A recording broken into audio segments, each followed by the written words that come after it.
you guys doing today? Hope your day is going good, and if it's not, hope this video makes it a little bit better. We're on our way to South Dakota and Wyoming. Stopped at a rest stop, and there's a statue. Well, there's a fork in the road right here where I'm at right now. Right here? Right here. Which way should we go? Probably this way. But trying to figure out where to go here. I gotta show you the statue that we just saw up there. It's a Indian or a Native American statue. Then there's also like a spot where you can just like sit and everything like that. I'll show it to you after we get back from seeing the lake up here. Okay, I decided not to go down that way, so I'm gonna go take this other path. Here's a view of the rest stop that we're kind of at. That's what you can see from this trail over here. There's that, and then like a little teepee thing. So I was taking this path, I saw mud right here, and I almost stepped in it. So we're gonna go this way. Yeah, I'm taking this other path. Yeah, this is a lot better. Could see the lake a little better. Could see the rest stop again, and all woods over here. That is really pretty. Then there's the lake. Yes, this is. Ouch, it's a cactus. I told you. Apparently this is a cactus. But yeah, here's the lake. What lake is this? It's a Missouri River. Oh, I guess it's a river. This is like a cliff. They're all over New Mexico too. There's some more right there. It's called a yucca plant. That's the river behind me, I guess. There's the statue of the Native American. I'll show the front side. Apparently it lights up at night. This is the front of it. They have a sign up right here. Pause it and you can read it. It's bright out here, but that's the statue behind me. And then they got this teepee over here. That's the like teepee thing. I know you guys saw it back there when we were on the trail, but just showing it up close more. Got this like little map right here. Shows you where you are. Mount Rushmore. Shows like these hills. We're about right there. Shows Badlands National Park. This is the state capital. And it shows the Corn Palace. Corn Palace is, I guess, made out of corn. That's what it says about it. And then read about Mount Rushmore right there.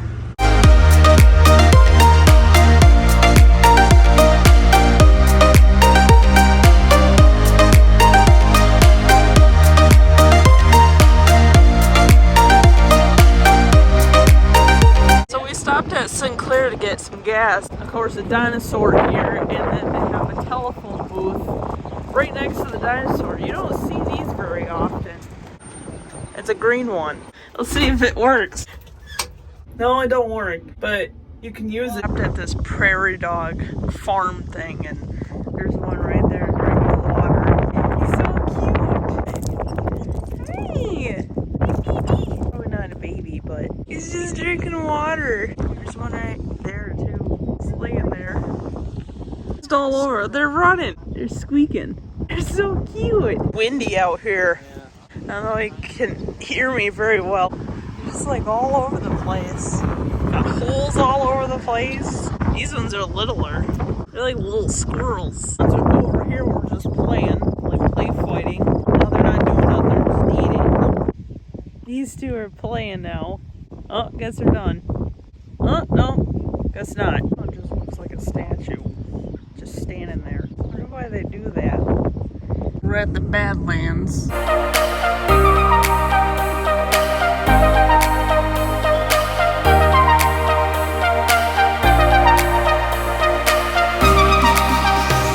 And now we're getting closer inside the Badlands. It's like all sandy hills. It's like a big pit. Really windy over here too. These hills are red. It looks like we're gonna get a bad storm coming in. Storm's getting worse, I think. And these hills are gold over here a little bit.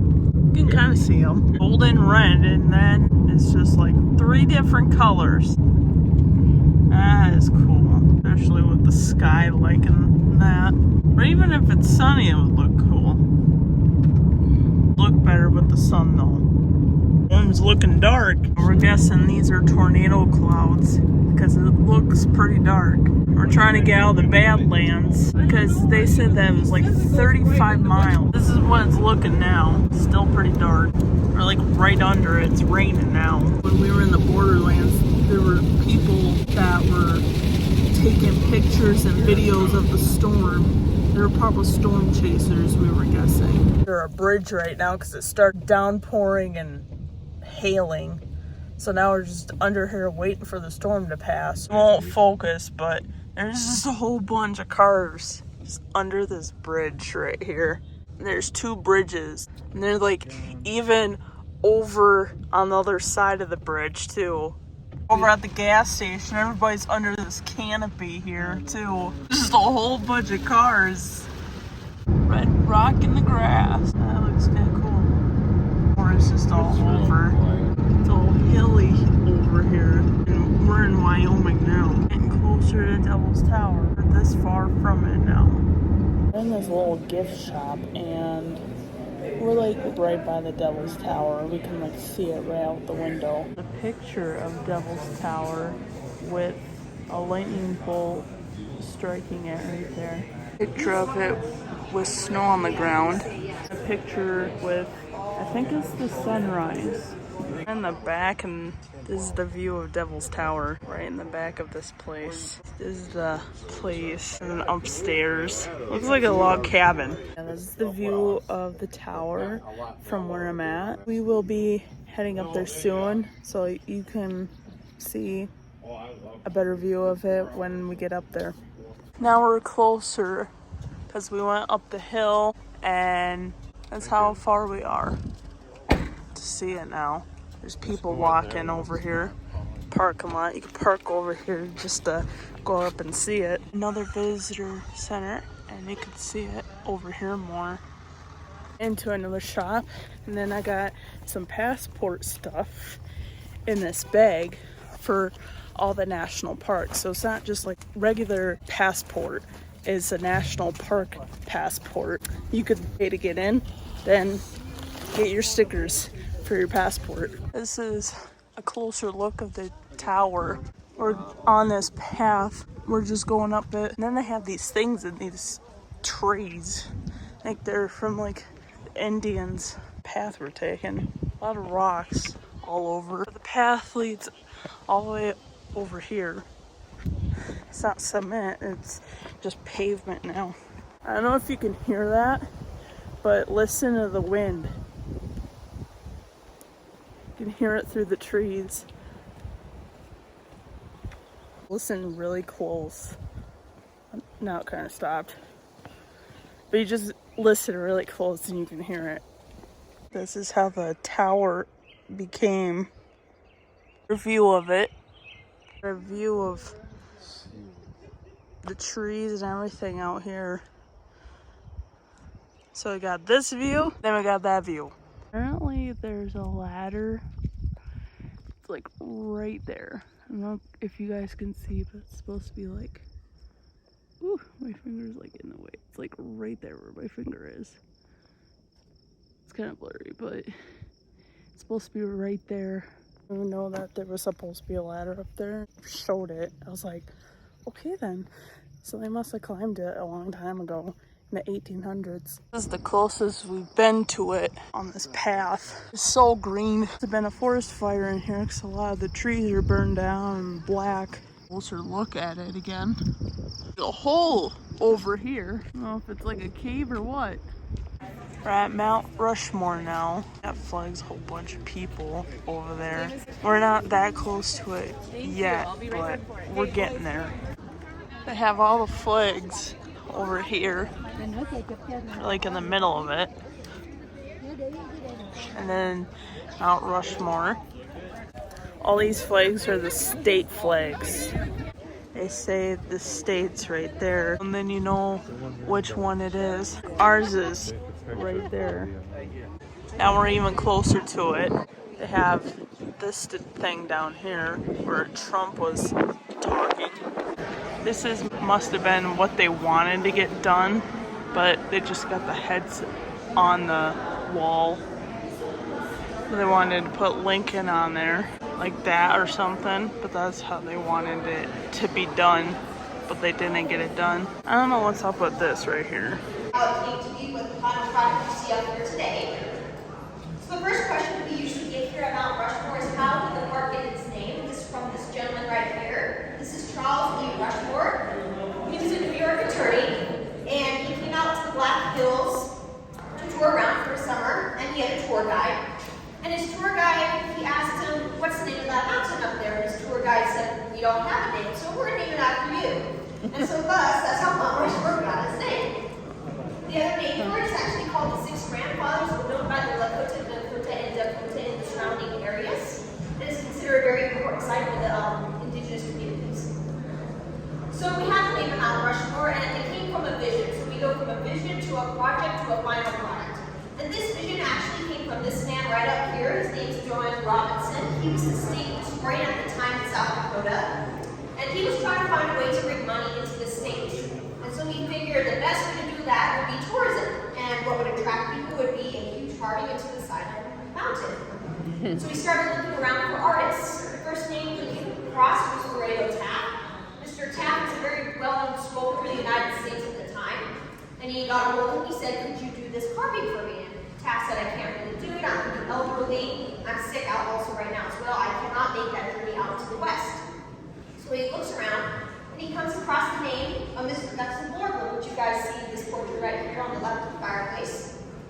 And at this time, Mr. Borglum is working on a project called Stone Mountain.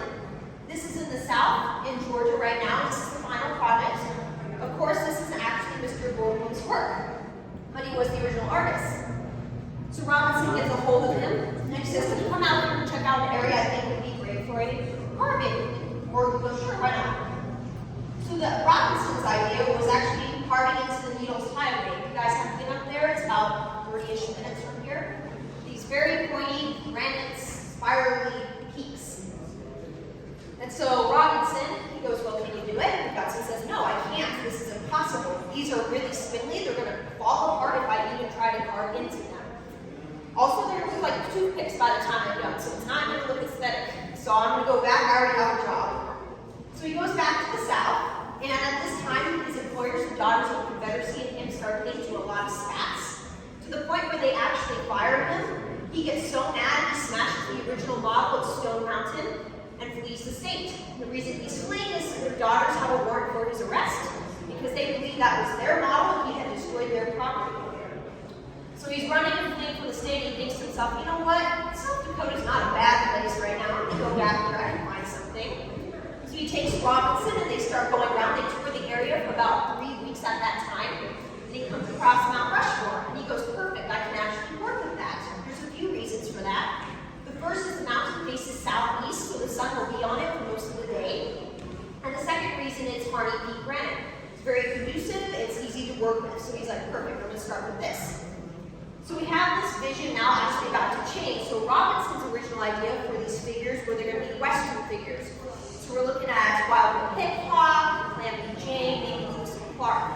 Gutson scratches that idea. He goes, nope, this is not my project. I want to put 4 guys up there that encompass 150 years of American history. So he picks Washington first, of course, the birth of the nation, the first president of the United States. He picks Jefferson because Jefferson represents the expansion of the country. In the early 1800s, France was at war, and so we purchased Louisiana territory from them and doubled the size of the country. Next to Jefferson, we have Roosevelt. He picked him not because he preserved the national parks of the area, but rather because he commissioned the Panama Canal. And that brought us into almost an imperialistic empire-like states in the United States. And of course, you got Mr. Lincoln. He got us through the Civil War, and he preserved the Union. So this vision is changing to now these 4 presidents. And some notable figures that brought about this whole process are on these busts, actually carved out by Mr. Borglum, made these. So we have Peter Norbeck and William Williamson, both senator and representative for the state of South Dakota at the time. They're responsible for getting all the funds in from the federal government. They did a lot of lobbying through Congress. The other guy that's actually not up there is Mr. President Coolidge. He was persuaded by the state of South Dakota at that time to come out here and have a good vacation for like a week or 2. That in a few weeks extended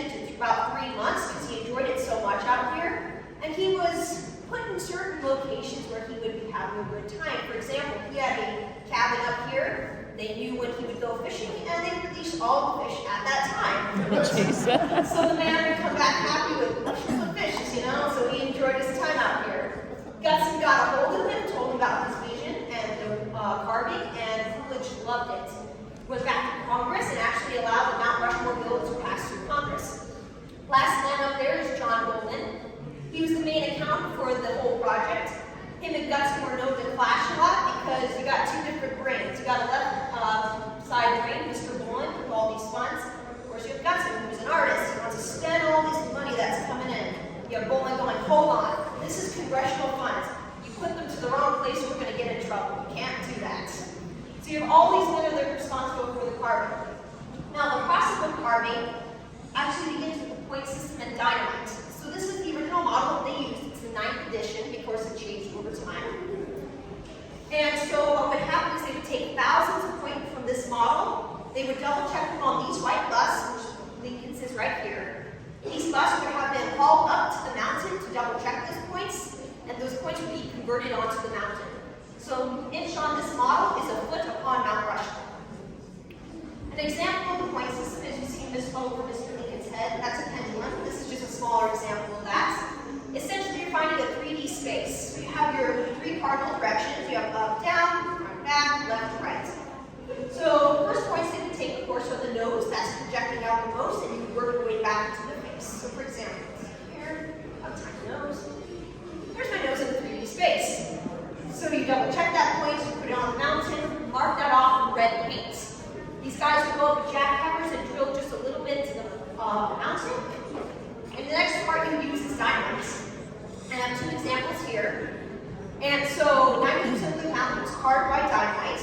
And people often wonder, how is that even possible? Explosions are hard to control. Well, back then, they came up with a system. You had to do very, very precise cuts, or you can't put the granite back up the mountain once you blow it off. So this would be more of the size of what they would use. The next process is called honeycombing. And that is this huge piece of granite right here. So they would take their jackhammers again when they're about 3 to 5 inches from where the face would be, which on right here would be about here. So they're facing this way. And they would make all these really tight holes really close together. And because these holes were so close, the mountain, these pieces would just fall off. And if they didn't, they would use, of course, your hammer and your chisel. You just hit it, it's going to fall right off the mountain. And the last part most people notice is the smoothness of the mountain. That is because they use the bumper tool. Those faces are as smooth as the sidewalk out there right now. So you would have this bumper tool. Basically, you put it up next to a jackhammer, mini jackhammer. These guys would go on down those bosun chairs from the heads down, put their feet on the faces, and all day long you would hear all across the faces. And they would do this until Gutson was like, nah, you good. So that was the last part of the carving. And of course, the carving began in 1927. You had over 400 workers working on this project over the 14-year span. And of course, we got a lot of guys together. You got to put them to some use or they might cause some trouble. Do you guys know any sport in the early 1900s that maybe these men would participate in? Baby Ruth.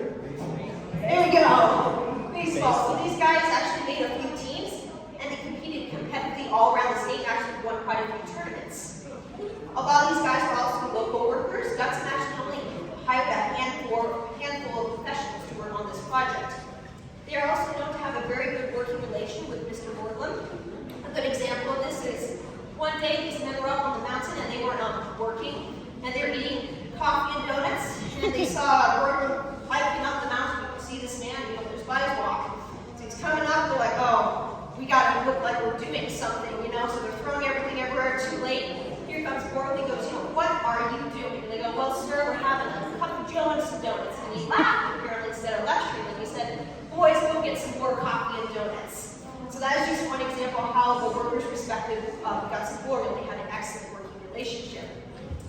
So we have the project 1927, and it actually ended in 1941.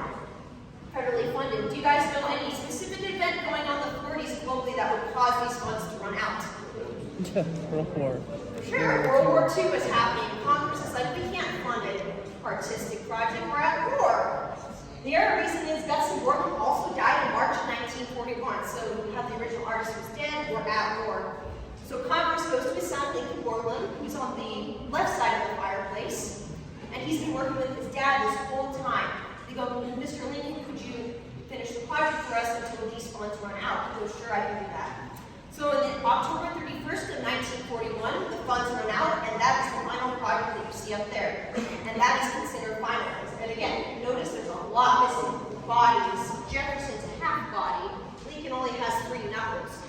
The other part that's missing is the Hall of Records. You guys turn your attention to the back here. There's some plans for a mausoleum and this big staircase. The main idea was there's going to be, again, a huge mausoleum behind the heads, and they're going to hold the original Constitution, the Declaration of Independence, and other documents talking about these men up here. But again, it didn't come to fruition. We have the war. So instead, the guys got so far, there's a long hallway right now in the back. And in the 1990s, the Park Service actually completed part of Borglum's vision. They worked together with the Mount Rushmore Society and Mr. Borglum's daughter. And right now up there are copies of these documents and about those men in the ground. And there's whole sayings about it and saying how these will last for thousands of years and such. So again, we have this original vision coming from Mr. Robinson here. Congratulations, you have completed his vision. You are tourists bringing money into the state. Good job. And then you have, of course, Borglum's vision, which was these men. Again, we got the heads, we didn't get the whole bodies, but at least most of the vision was complete, especially by the NPS. And of course, the final product that you see out there right now. So I want to thank you guys for coming to Mount Rushmore. And if you have any questions, We're going up a bunch of stairs. It's like Devil's Kettle when I went up there. It's like, see, just to get up there. You can vaguely see it from right here. Closer look of it, but I'm gonna go up more stairs to see it better. Here's the closest we can get. All the rocks and everything from when they built it. You can see more of the rock over here. And you can't see the faces very well over here where we're standing, but see them and then the rocks from when they made it. There's like a little cave back here. I can see George Washington through here. For this end of the path that we're at over here, you see George up here and then Lincoln. So basically how they built them first. We went backwards on the trail, but it's okay. It's fine. Then they have teepees over here, but it's closed. So you can see George Washington right there. Yeah, from down here you can see it a little better. Now we're coming out over to see Crazy Horse. There's supposed to be his horse that he's sitting on or whatever, so it's just the head right now.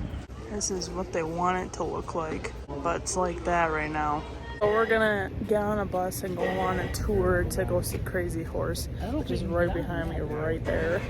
So we came over to this Corn Palace place that's in Mitchell, South Dakota. This is what it looks like. It's all made out of corn. Have this corn just standing right here, and there's this place right here. I guess it's part of it. I think it's just like a gift shop or whatever. Yeah, there's not much to it though. That's just a gift shop, and then behind me is just, I don't know, it's not really much. It has like a basketball court in it, like a tractor in it. That's all I can think of right now. But like I said, it doesn't have too much in it.